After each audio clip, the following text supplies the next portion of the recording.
नमस्कार, आप देख रहे हैं जेके 24/7 न्यूज। मैं हूं मनीष कुमार झा। अलग अलग जगह से हम आपको ऐसे व्यक्ति से मिलाते रहे हैं जो समाज के लिए खास रहे हैं।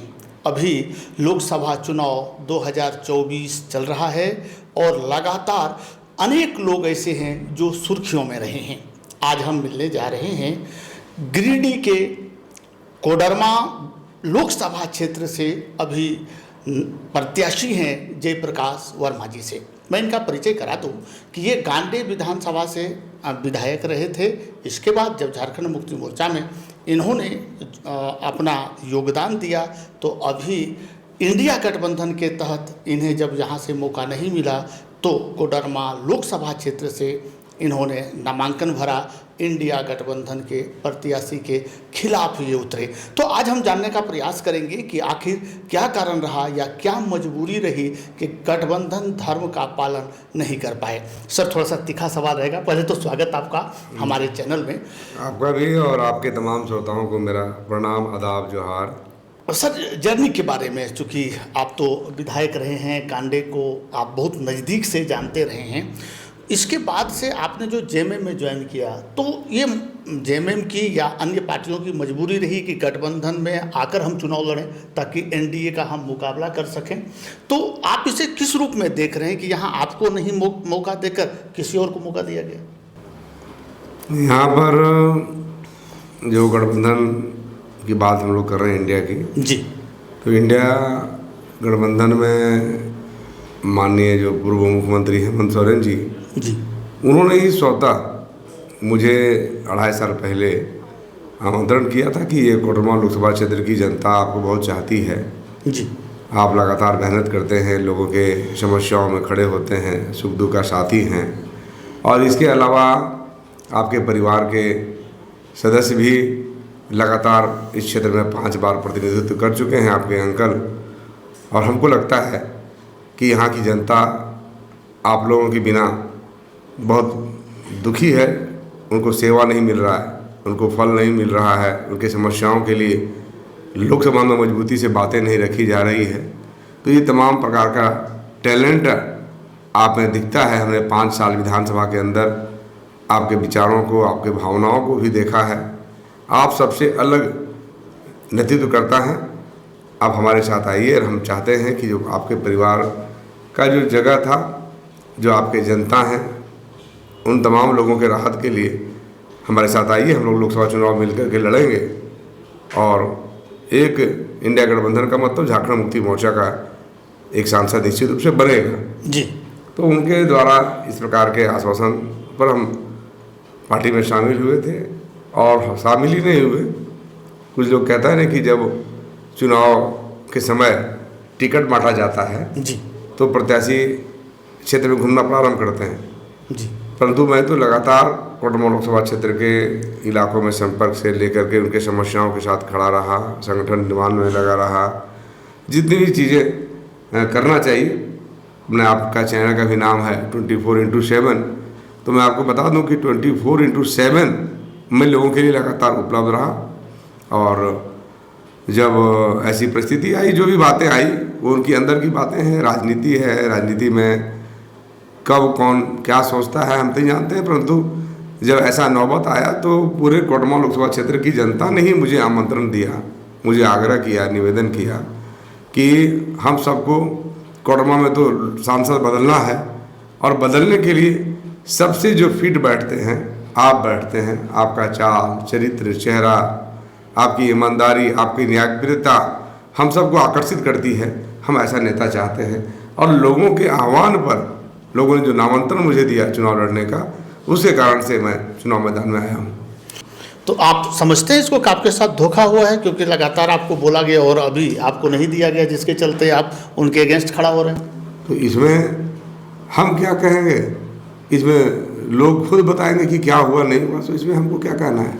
तो सर, आप निर्दलीय खड़ा हो रहे हैं, तो जो गठबंधन धर्म है उसके तहत क्या आपको झारखंड मुक्ति मोर्चा की ओर से कुछ दबाव पड़ा कि आप बैठ जाएं, अन्यथा इंडिया गठबंधन पर इसका प्रभाव पड़ेगा?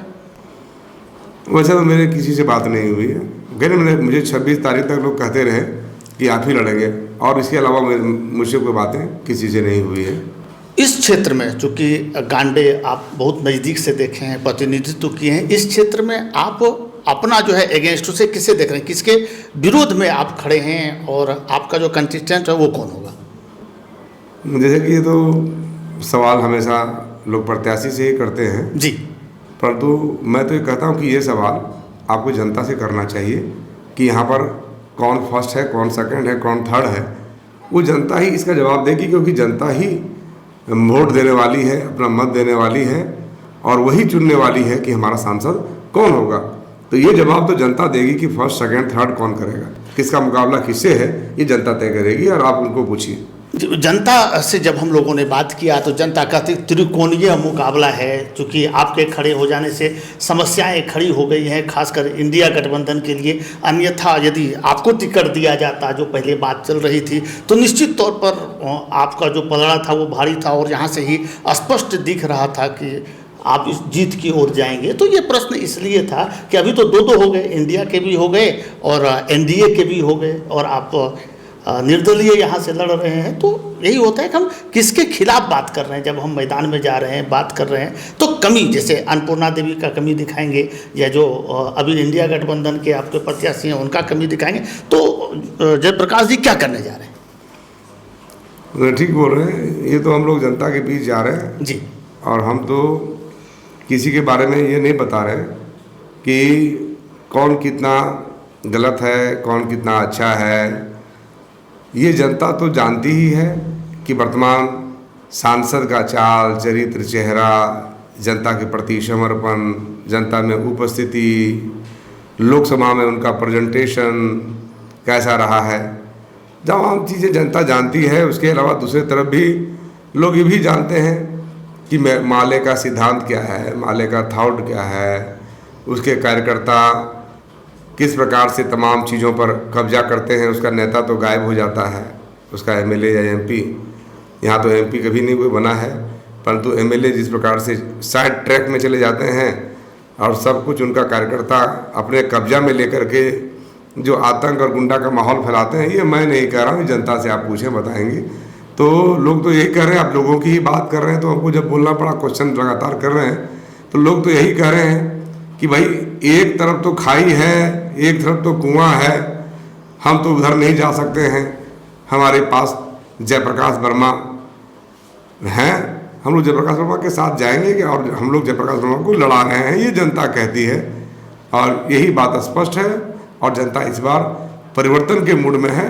पार्टी कोई माने नहीं रखता है जी कि आप कौन से पार्टी से हैं, कौन पार्टी से नहीं हैं।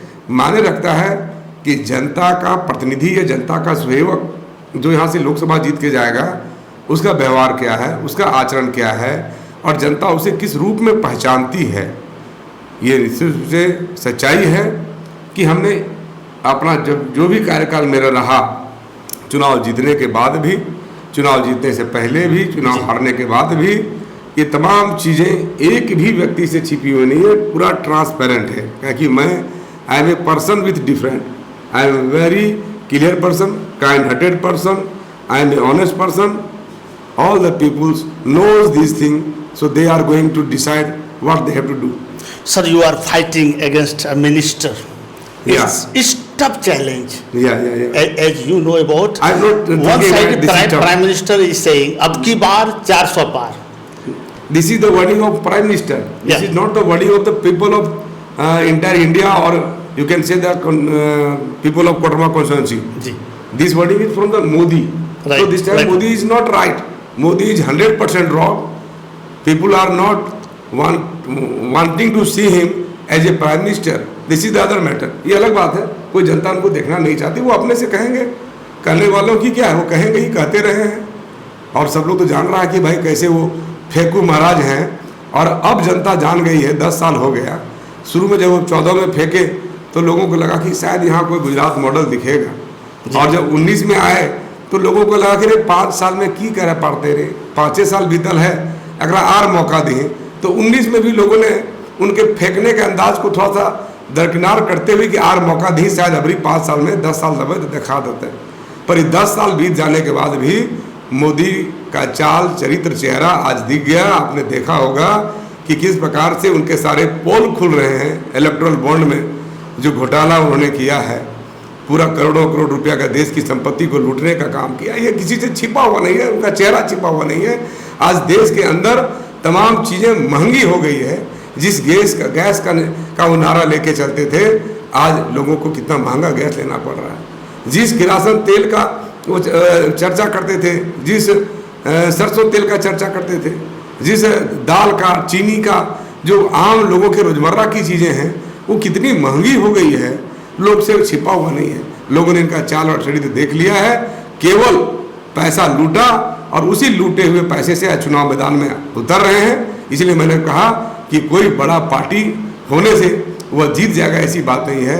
जनता बेहतर फैसला लेती है और जनता जो है आज सब देख रही है। जनता जज की कुर्सी पर बैठी है, न्यायाधीश की कुर्सी पर बैठी है और जनता जनार्दन से इस चुनाव में जो फैसला लेना चाहिए, मैं तो उनसे, इन महान जजों से प्रार्थना करूंगा कि कोडरमा की भलाई के लिए आप बेहतर फैसला लेंगे।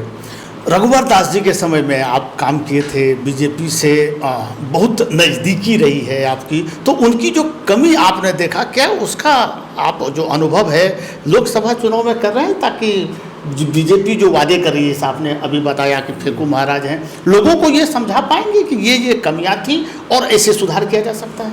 क्या कर रहे हैं जयप्रकाश जी? निश्चित रूप से, क्यों नहीं, निश्चित रूप से क्या कर, अभी जैसे मान लीजिए कि आप देख रहे हैं, अभी हमारे इलाका के, पूरे भारत भर के करोड़ों लोगों का पैसा सहारा में डूब गया।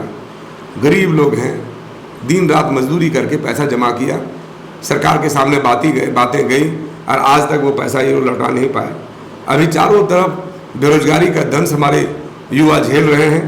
आप रोजगार के अवसर विकसित नहीं कर रहे हैं।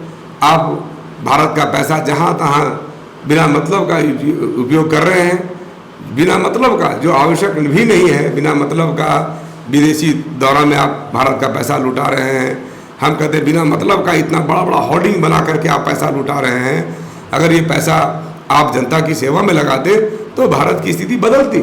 आप देख सकते हैं पूरे देश में एक एक कटआउट, एक एक होर्डिंग जो आप प्रचार के बहाना में लगा रहे हैं। हम तो कहते हैं कि अगर मोदी जी, अगर आप वो होर्डिंग नहीं लगा के ये सारा पैसा जनता के सेवा में, जनता के विकास में, गरीबों के कल्याण में लगाए होते, ईमानदारी से लगाए होते, आपका सिस्टम जो भ्रष्टाचार के चपेट में आकर के इस पैसा का दोहन करता है, विकास योजनाओं का भी दोहन करता है, वह अगर सही रूप से धरती पर उतरता तो निश्चित रूप से जनता को लाभ मिलता। इसलिए अब तमाम चीज़ें आपकी क्लियर हो चुकी है कि आपका चाल, चरित्र और चेहरा क्या है। जयप्रकाश जी जनता से क्या वादा करते हैं, क्योंकि वादे के अनुसार ही हमें फुलफिल करना पड़ता है। आज वादे के अनुसार यदि प्रधानमंत्री जी नहीं कर पाए तो आप कमी को गिना रहे हैं, तो आप क्या वादा करते हैं कोडरमा की जनता से, यदि आप जीत कर आते हैं क्या करेंगे? कि जनता को यहाँ पर साफ सुथरा प्रशासन की व्यवस्था होनी चाहिए। जो प्रशासनिक तंत्र है हमारे पास, ठीक है, जो भी सरकारें रही, कांग्रेस की सरकारें आई, बीजेपी की सरकार आई, गठबंधन की सरकारें आई भारत में, और क्षेत्रीय इलाकों में भी, राज्य स्तरीय भी, तो उन सरकारों का तो दायित्व जनता का कल्याण करना है। आप लोग जानते हैं कि भारत का संविधान में भी कहता है कि भारत एक कल्याणकारी राज्य है और ये दायित्व सरकार का है कि जनता का कल्याण के लिए काम करना। परंतु यहाँ पर जो है सरकारें पता नहीं किस रूप योजना का निर्माण करती है, उसका शोषण करती है, दोहन करती है, परंतु उसके बाद भी जब सरकार है तो सरकार योजना बनाती है और योजना बना भी, तो मैं तो ये कहता हूँ कि जो योजना बना उन योजनाओं पर लगातार लोग, प्रशासन के सिस्टम जो है वो लोग केवल उसमें लूटने के लगे हुए हैं, वो प्रैक्टिकल रूप से उतारते नहीं है। भ्रष्टाचार की चपेट में सारा का सारा पैसा डकार जाते हैं। अब कोई भी चीज़ हो, वो प्रखंड में आने वाली योजनाएं हो, वो सड़क निर्माण की बात हो और भी जो भी विकास की बातें हो, आप देखते हो कि कितना जल्दी तमाम चीज़ें यहाँ पर भ्रष्टाचार के कारण, गलत निर्माण के कारण ध्वस्त भी हो जाता है और जो जनता को मिलना चाहिए वो जनता को नहीं मिल पाता है। तो मेरा तो ये प्राथमिकता होगा कि पूरे लोकसभा क्षेत्र के अंदर हम भ्रष्टाचार को मिटाएं, हमारे पदाधिकारी ईमानदारी से जनता का काम करें और जितनी भी योजना आई है उन योजनाओं को लोगों का लाभ मिले। आज लाभ नहीं मिलता, योजनाओं का तो भरमार है, कोई भी सरकारों ने योजना बनाया है और उसके अनुरूप पैसा भी ले आते हैं, परंतु योजना लोगों को लाभ नहीं मिलता है। तो लाभ कैसे मिले, ये प्राथमिकता होगी। उसके साथ साथ हम तो ये भी चाहते हैं कि पूरे कोडरमा लोकसभा क्षेत्र के अंदर हम कुटीर उद्योगों की स्थापना करें ताकि हर पंचायत में लोगों को काम मिल सके, लोगों का पलायन रुके। हम चाहते हैं कि खेती कार्य को हम बढ़ावा दें खेती कार्य में हम सुविधा प्रदान करें। पूर्ववर्ती सरकारों ने भी लगातार कहा, परंतु आप कभी भी इस पर काम नहीं किए, केवल भाषण दे के निकल गए। हम किसानों की आय दोगुना करेंगे, आप निकल के भाषण दे करके, पर कैसे करेंगे, कैसे किसानों तक लाभ पहुंच जाए, कैसे किसानों को सुविधा मिल जाए, ये चीजें दिखाई नहीं पड़ती है। और इन चीजों को उतारने के लिए मैं 24/7 प्रयास करता हूं और करता रहूंगा, और कोडरमा में इन चीजों को लागू कराना हमारी दायित्व होगा। अभी आप देख रहे होंगे हमारे इलाके में जो क्रशर इंडस्ट्रीज हैं उनको भी लोग आज खटाई में डाल दिए हैं। आप ये भी देख रहे होंगे कि कोडरमा में पूरे वर्ल्ड लेवल का जो मायका था, सबसे टॉप क्लास का मायका कोडरमा में पाया जाता था, रिचेस्ट रीजन कहा जाता था, पूरे वर्ल्ड के लिए रिचेस्ट था। वर्ल्ड का 40% मायका कोडरमा से लेके गिरिडीह तक के एरिया में पाया जाता था। तो आप समझिए कि ये कोडरमा कितना रिच प्लेस था, और कोडरमा रिच होने के बाद आज गरीब क्यों है? हमारे लोग गरीब हैं। लोगों ने लूटने का काम किया और लूट करके चल गए, और आज हम लोग उसी मायका का जो छोटा छोटा टुकड़ा जो उठाते हैं, जिसे ढिबरा कहते हैं, आज पुलिस जो है इस केवल ढिबरा चुनने वाले गरीब लोगों को एक टुकड़ी ढिबरा जमा करके बेचते हैं, और घर में मतलब 2 समय का भोजन आता है, ऐसे लोगों को आज कार्रवाई करके जेल में डालते हैं। तो हम कहते हैं कि भाई खनन हमारे पास है और हम भूखे मर रहे हैं। क्या सरकार व्यवस्था बनाती है, क्या पॉलिसी बनाती है, कैसे लोगों के साथ लोगों को यातनाएं सहना पड़ता है। लोग कहते हैं ना कि जल जंगल जमीन हमारा है, और जल जंगल जमीन पर शासन हमारा होना चाहिए, अधिकार हमारा होना चाहिए, परंतु जल जमीन पर अधिकार लुटेरों का है, और लूट के लोग ले जाते हैं, और गरीब आज गरीबी का और दंश झेल रहे हैं। तो ये पीड़ा हमारे मन में शुरू से है कि कैसे तमाम चीज़ों पर हम लोगों के हित में काम कर सकें, और लोगों को उन चीज़ों का लाभ जनता को, आम लोगों को मिले। समानता का जो बात हम कहते हैं, ये समानता स्थापित हो, यहाँ पर पूंजीवादी व्यवस्था समाप्त हो, और हर एक व्यक्ति का जीवन अच्छा हो सके। हम लोग ऐसा प्रयास करेंगे। हेमंत जी का जेल जाना आप इसे किस रूप में लेते हैं? सही है, गलत है? अगर आपके विचार लिए जाएं, आप इसे किस रूप में लेते हैं? हेमंत सोरेन जी को अब जेल लेके गया है, तो सारी चीज़ें आ रही है, ईडी जांच भी कर रही है, तो इसको हम लोग सबको उसी मूल्यांकन करते हैं कि भाई ईडी का रिपोर्ट क्या है। रिपोर्ट आएगा, अगर रिपोर्ट गलत होगा तो निश्चित रूप से गलत कहा जाएगा, अगर रिपोर्ट सही होगा तो सही कहा जाएगा। तो ये जांच का विषय चल रहा है, उसी को हम लोग सबको देखेंगे। अभी तक कल्पना सोरेन सब जगह कह रही हैं, या उन्होंने भी कहा था संसद में ही कि यदि मेरे खिलाफ कुछ भी सबूत पेश करते हैं या प्रूफ करते हैं तो मैं आज से राजनीति छोड़ दूंगा। तो वही बात तो मैंने भी कहा कि अगर ये लोग प्रूफ नहीं करेंगे तो ये जो जिन लोगों ने गलत किया है, ईडी वाले को दोषी माना जाएगा, ईडी वालों पर कार्रवाई होनी चाहिए, उन्हें जेल के शिकंजे में डालना चाहिए। और अगर वो प्रूफ कर देंगे कि ऐसा हुआ है तो उसमें हम लोग कुछ नहीं कह सकते। जयप्रकाश जी को ईडी से डर नहीं लगता? मुझे ईडी से कोई डर नहीं लगता, क्योंकि मैं ईमानदारी के रास्ते पर हूँ।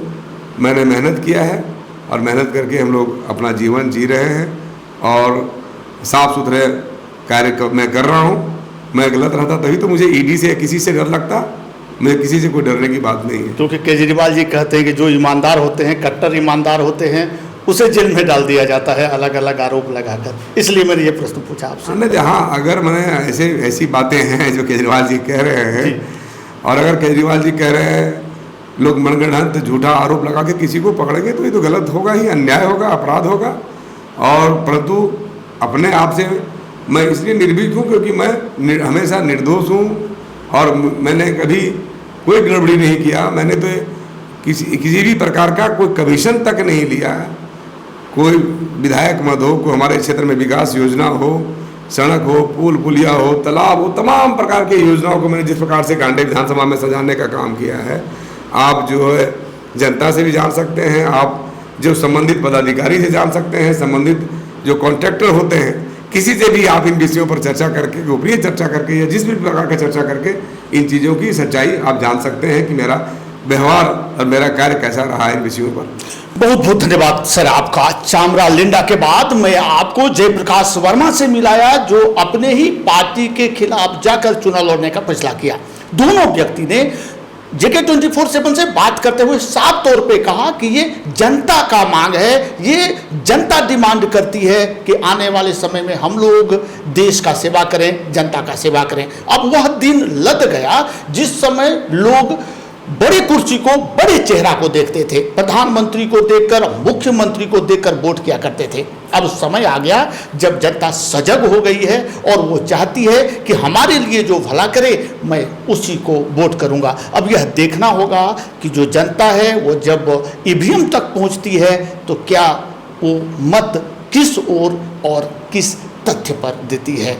फिलहाल के लिए मुझे आप गिरिडीह से दीजिए अनुमति। नमस्कार।